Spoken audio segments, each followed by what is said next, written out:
Dok, kamusta po yung nanay ko, Dok? Ay, ikaw yung anak ng pasyente dito, di ba? Sorry po, yung nanay niyo po kasi malala pa po yung lagay niya. Comatose pa rin po siya hanggang ngayon. Dok, ilang taon na po siyang comatose ha? Hindi na po ba siya gagaling? Wala pang kasiguraduhan kung kailan siya gigising at makakapagsalita. Dito man.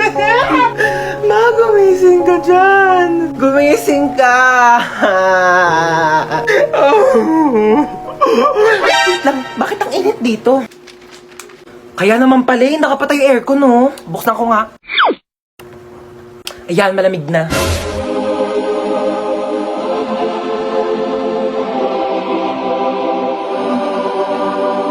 Sinong nagbukas ng aircon dito? Pinatay ko kaya eh. Nag-taste na lang akong paypay dito para mabawasan yung bill ng kuryente dito sa ospital na to. Tapos iniwan niyo bang nakabukas yung pintuan? Eh di lumabas yung aircon. Akala mo sa akin nagtatay ako ng pera. Patayin niyo yung aircon! Hoy ano, di ka na babangon dyan? May pasok ka pa, di ba? Aba, wag mo ako inaartehan na tinatamad ka na naman pumasok. Buwangan ka dyan. Hintay ka sa baba. O, sutin mo na yung ID mo. Asan yung backpack mo? Bilisan mo, late ka na. Si Bunso ba yun?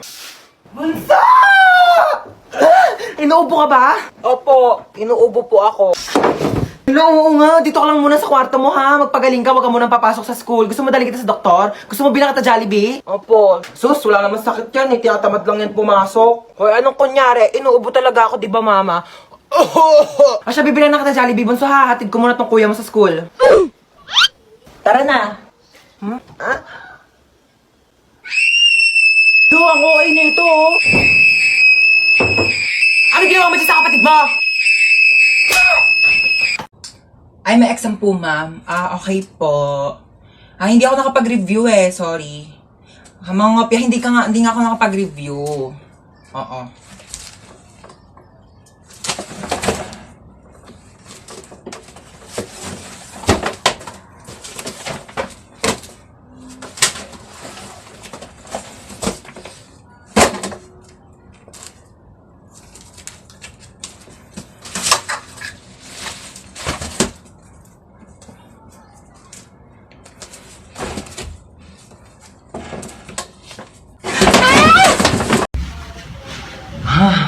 O na, nakauwi ka na pala. Ay, hello pa.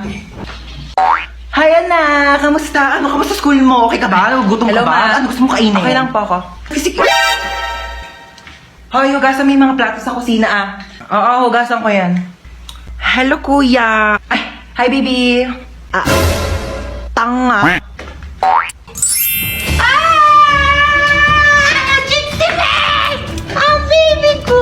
Baby ko, sweetie pie ko, ang sugar honey, baby ko, na-miss mo ba ako? Na-miss kasi kita. Ginutom ka ba nila? Pinakain ka ba nila maayos? Gugutom ka ba? Na-miss mo ba ako? Kasi miss na kita, baby ko. Mahal na mahal kita. You've been the whole world to me. Nag-uwi ako ng aso para may tagabantay sa bahay, pero di ako makaalis kasi walang magbabantay sa aso. So, sino talagang aso sa ating dalawa? Ha? Sumagot ka. Sumagot ka! Ma, kailangan mo pa ba ng tulong? Ha? Hindi na. Ma, sigurado kang hindi mo na kailangan ng tulong. Aalis ako mamaya, pupunta ako sa party. Kaya ko na to. Tawagin mo na lang ako pag magpapatulong ka, ha? Alis na ako, ma. Saan ka na naman pupunta? Ma, nagpaalam ako sa'yo kanina, di ba? Dahil to PN, ang daming gawaing bahay. Mag-isa na lang ako kumikilos. Tinatanong kita kanina kung kailangan mo ng tulong, sabi mo hindi. Sino kasama mo? Si Jacob, yung anak ng kapitbahay nating single dad. Ibigay mo sa akin yung number ng papa niya. Bakit number ng papa niya? Eh, hindi naman siya yung kasama ko. Para-paraan na. Yan na ba yan? Umuwi ka ng 8 p.m. ha? 8 p.m. pa ang start ng party. Wala akong pake, basta makauwi ka ng 8 p.m. Anong tingin mo sa akin, nagtatain ng pera? Depende, kung kumain ka ng pera, tatain ka ng pera, char. Eh di sayang naman kung pumunta ako ng 8 p.m. tapos aalis din ako ng 8 p.m. Di ba sayang sa pera yun? O eh di wag ka na umalis. Labhan mo to. Hindi ka pinanganak para maging lakwachera. Hindi naman ako pinanganak para maging labandera eh. Hello, ma. Asa ka na naman ba? Andito ulit ako sa labas. Nasa labas ka na naman? Bakit ba? Eh kasi kanina may nakita ko magnanakaw dyan sa loob ng bahay. Ano? May magnanakaw? Oh, grabe naman yung pahirap ko dito sa TikTok na to. Okay lang yan, ikaw naman yung main character sa TikTok eh. Kahit paano, wait lang, hintay mo ko.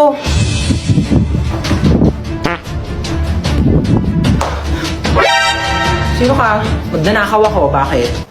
Ikaw si magnanakaw. Ako si Marite. Eh, Joke lang. Di ka pa titigil eh. Ano ba kasing gagawin mo? Hindi, wala. Pumasok ako dito para mag-sightseeing sa marunong kong bahay. Malamang magnanakaw ako ng mga bagay dito. Wala naman ako masyadong mamahaling gamit dito sa bahay ko eh. Pwede rin naman yung puso mo eh. Marshato. Hoy, wag kang assuming. Kukunin ko literal yung puso mo, ibebenta ko sa mga sindikato. Magkano rin bentahan sa mga puso, no? Hoy, wag ah. Amin na. Hoy! Boom, dapa! Huli ka ngayon. God, I wanna feel again. Oh God, I wanna feel again. Down my arms. Ma, nandito na kami ng friends ko. Yes. Okay, sure. Hi! Oh my God! Hi, po. dears! Hello, Oh my God, I'm so tita. sorry. Busy, mom. Okay lang kayo dyan? Oh, no. Don't hubad your shoes na, okay? Papalinis ko na lang yan. Okay. Yaya, pakidala sila sa guest room, okay? Ay, hello, tita. Sorry sa istorbo. Okay lang kayo? Yes po, tita. Okay. Mag-snacks muna kayo. Ay, hala, thank you Habang po. inaantay pa yung luto ni Chef. Baka po langgamin yung kwarto. It's okay. Walang langgam here. Ay, okay po. Yeah, you can eat sa bed, sa sahig, sa table, anywhere you want. Okay, honey, this is a safe space. Okay, let me know or yaya ha kapag may kailangan ka. Okay po. Thank you po, Bye-bye tita. Hi! Hello po, Ano, tita. enjoy kayo? Opo. Yeah, swim lang! O ikaw, bakit nandiyan ka lang sa gilid? Ay, di po ako nalangoy. You don't know how to swim? Opo. Oh my God, gusto mo tawagan ko yung personal swim coach ng anak ko? Ay, wag Papaturuan na kita po. lumangoy, okay? Yeah, hello! Andito yung friend ng anak ko. Can you teach her how to swim? Tita, uuwi na po ako. Ay, uuwi ka na! Opo. Gabi na! Don't you wanna stay over here na lang? Sleep over ka na here. Ay, wala po akong dalang damit No, don't worry eh. about that. We can go to the mall. We will buy you some clothes. Okay lang po, hinahanap na po ako ni mama. Okay. No, don't worry. I can hatid you, okay? Ay, thank you Yeah, po. let's go to the car. Wala kasi si driver ngayon eh. So, I can drive you home naman, don't worry. Okay, let's go.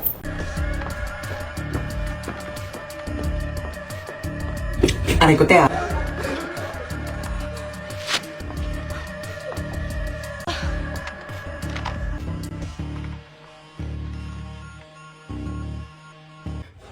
Hoy, pugi ng isa oh. Kung natataka kayo kung bakit kayo nandito, hostage kayo. Ano daw ba yung hostage? Yung ba yung inuulang? Bali yung sausage yun. Manahimik. Ako, may na magsalita. Kung kaya masaktan ha? Ayan, susundin nyo lang naman yung mga utos namin. Madali lang to, di ba girl? Kurit ka dyan, sis. Napili ako.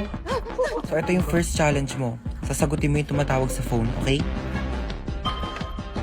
Hello, sino to? Ay, nako. Kung si Lido, wag mo ko taguan, ha? Sinasabi sa'yo. Sabi mo wala ako. Wala siya dito. Wala dito yung tatay ko. Ay, nako. Nasaan naman? Kabayawan ko. Hanapin mo. May mata ka, di ba? Bakit mo ba siya hinahanap kasi? Ay, nako. Ang laki ng utang niyan sa akin, ha? 10,000. Hindi kayo marunong magbayad. Utang-utang kayo. Kagaling niyo mag-utang. Tapos kapag sinisingil kayo, kayo pagalit. Ang kakapal ng mukha ninyo. Kaya mo na yan. Ba't di ka marunong mag-antay? Nagpapautang ka. Ang galing-galing mo magpautang. Tapos hindi ka marunong mag-antay ng magbabayad sa'yo. Kailan ba yan inutang sa'yo ng tatay ko, ha? Ay, naku, sabi mag-uutang daw siya 10,000, babayaran niya pagkatapos ng isang buwan. Ilang buwan na ba ngayon? Ay, naku, pang-4 na buwan na. Oo, 4 na buwan na pala eh. Sabi isang buwan pa yan babayaran sa'yo, pang-4 na buwan na. Ako kasi huwag ka magpapautang kung di ka magaling maningil, ha? Ako, kasalanan mo yan eh, kaya di ka mabayaran eh. Huwag ka magpapautang next time, ha? Sige na, bye.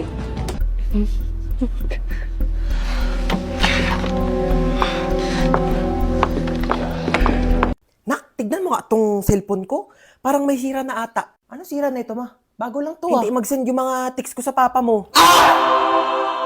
Ma, sobrang dami mo namang apps na nakabukas. Kakangalay, ah. Binuksan ko na yung wifi mo, ma. Nakapatay kasi, kaya hindi nagsasend yung mga chat mo kay papa. Aba, pwede ka mag-technician, ha? Ito na, nag-reply pala si papa sa'yo. Ang sabi ng papa mo sa text ko? Pauwi na, ligo na yun. Ew, kadiri kayo ni papa. Tapos ayun nga, te, sabi ko sa kanya, te, wait lang naman, bilis maglakad eh. Wait lang, inihingal na ako! Uy, piyali ka na! Te, ang bilis mo kasi maglakad, sandali lang naman. O, go, chika. Tapos ayun, sabi ko sa kanya, ano, te, Sabi ko, sandali! Uy, naantok na ako. Tulog na tayo, be. tara na, inaantok na rin ako. Uy, wait lang, bago kayo matulog. Alam niyo bang dating sementeryo itong bahay namin? Ano ba yan? Nananakot pa eh. Oo nga. Kaya madalas may nagpaparamdam talaga dito sa bahay. Lalo na dito sa kwarto ko. Ba yan? Paano na kami matutulog niyan? Hindi, wag na kasi. Uy, tama na, natatakot na kami. Nakasilip sa bintana. Uy, bewa!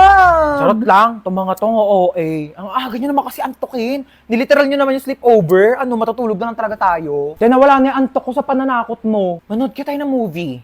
Yung horror. Ang mahuli, hahabulin ang multo! Uy, wait lang!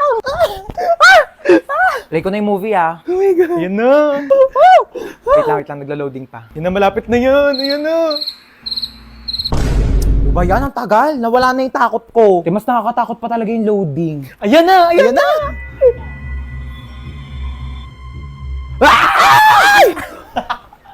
Wait nga lang, i-pause nyo muna. CR lang ako. Oh, bilisan mo. Prank din kaya natin siya. Lagi na tayong tinatako. Tingnan pa tayo may ilaw, dali. Mag-play ka nga dyan ng nakakatakot na music. Dali para matakot Sige, wait siya. lang. Magsisearch ako ng horror music. Ano na, te? Tagal. Teka lang, te. Ang bagal ng internet nila. Ayaw mag-play. Ba yan? Ready na ako manakot, oh. Ano, ako patatakutin nyo, ha? Papatay-patay pa kayo ng ilaw. Dami nyong alam. Te, ang hirap nyong iprank ka. Napakabagal ng internet nyo. Ewan ko ba? Ang mahal-mahal kaya ng binabayaran namin dyan sa internet namin. Pero ang bagal talaga. Yung wifi na gamit namin, Vida Fiber. 888 pesos lang per month. May unlimited internet na kami na sobrang bilis. And up to 6 devices pa. Uy, sing! Vida Fiber ginagamit namin sa bahay. Only internet talaga na abot kaya. Up to 35 Mbps ang speed.